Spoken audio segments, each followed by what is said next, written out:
city of New Orleans was impacted by a terrorist attack. It's all still under investigation.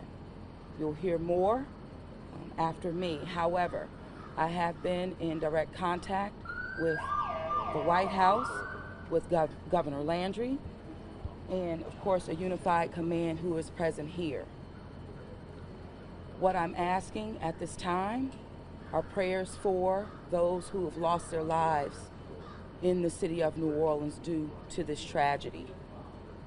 In addition to that, I'm asking the public to stay clear of 8 blocks around Bourbon Street.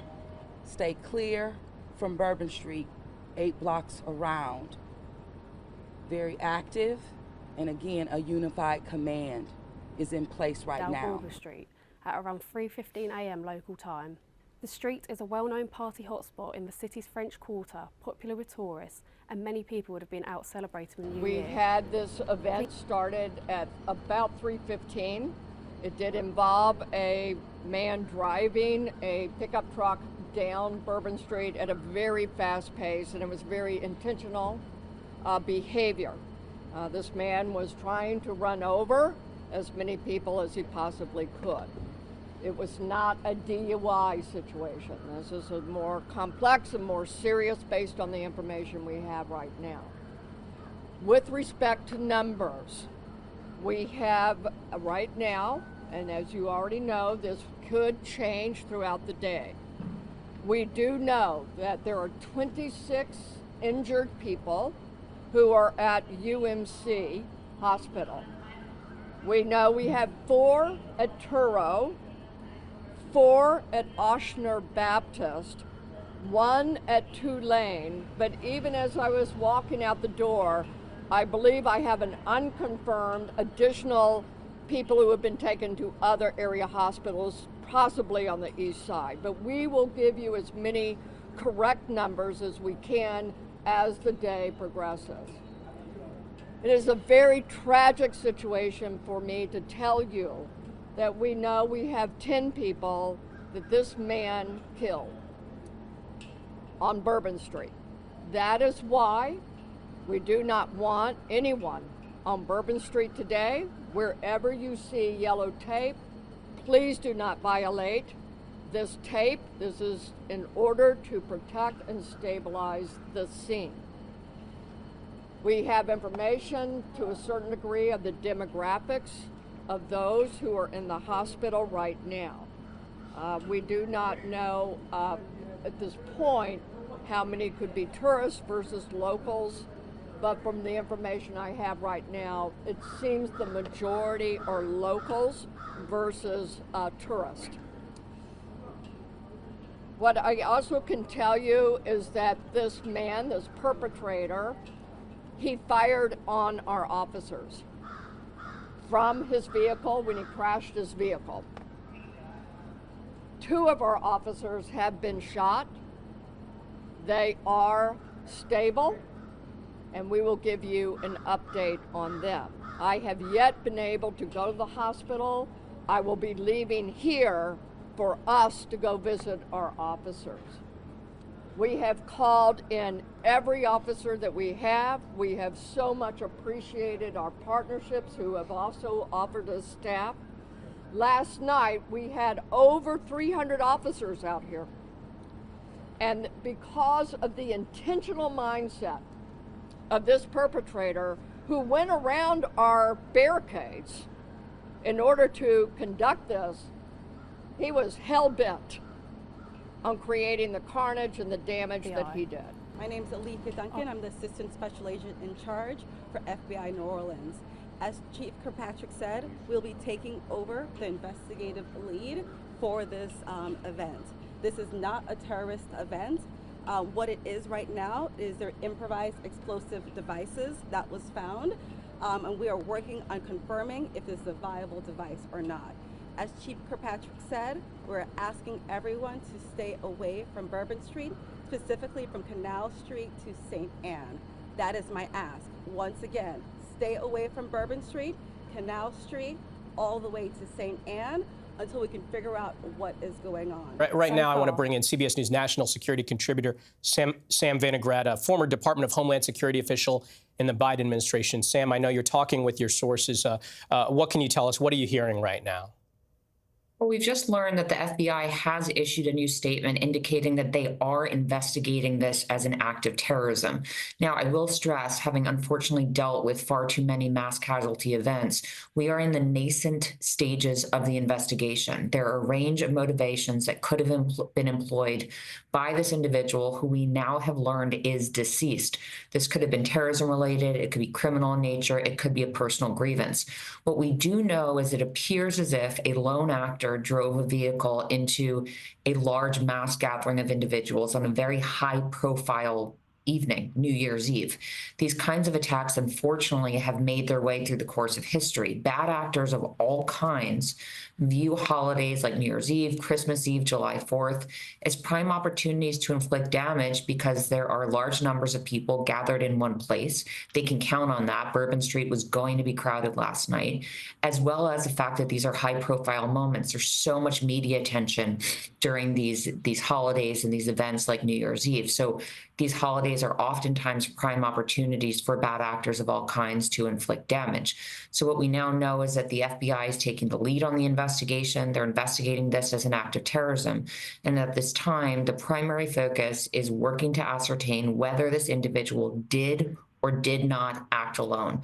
We are still waiting to hear from law enforcement as to whether this threat has been neutralized and or whether this individual was in touch with anybody else who may be planning similar attacks, Michael. Sam, we've been talking about this all morning, but down there on Bourbon Street on New Year's morning, there are barricades. There is a large law enforcement presence, and they are aware of the possibility of attacks just like this. Is there anything that can be done to prevent this? We saw this in Germany at the Christmas market, but similar attacks like this, it feels sometimes like there is no way to prevent this. It may feel that way, and I will note that physical barriers alone are unlikely to stop vehicular attacks of this kind. What is needed is a culture of prevention in this country, whereby when an individual starts making concerning statements, perhaps alluding to plans to inflict damage, that individuals who hear about this or see this on social media immediately contact law enforcement to get help to the individual making these kinds of statements. This looks like a carefully planned attack. The individual had a firearm on his person. He shot 2 officers. There may have been improvised explosive devices in the vehicle. He knew where he was going. And so it is not unlikely that this individual shared even tidbits of his plans with others. So what we need is a cultural shift in this country whereby individuals are mobilized to engage in prevention at the earliest possible stage versus waiting to see whether somebody takes their car or some other kind of asset to inflict damage. But I don't think that all the physical barriers in the world are going to keep these kinds of open air mass gatherings safe from the threat of a vehicular attack.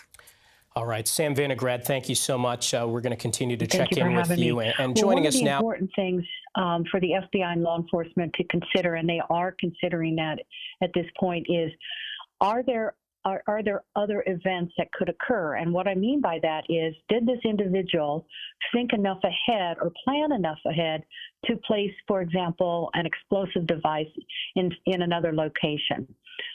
So are there still ongoing threats to the public? And they have to discern that and make sure that the general public is safe. Because at this point, we know what we know in terms of what happened in New Orleans, but we don't know if the plan was even bigger and greater than that. So they really do have to plan for that. But now what they're looking at is to better understand when this plan was initially started and what went into it and who else may have known about it. And I know the last person you talked to referenced that, and that's very important.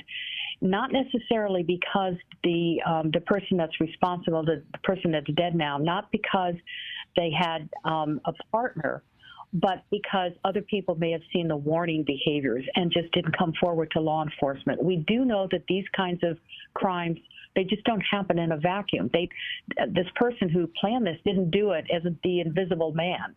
So he had to think about it, plan it, get the weapons. If there were explosive devices, he had to get those, plan those, construct those.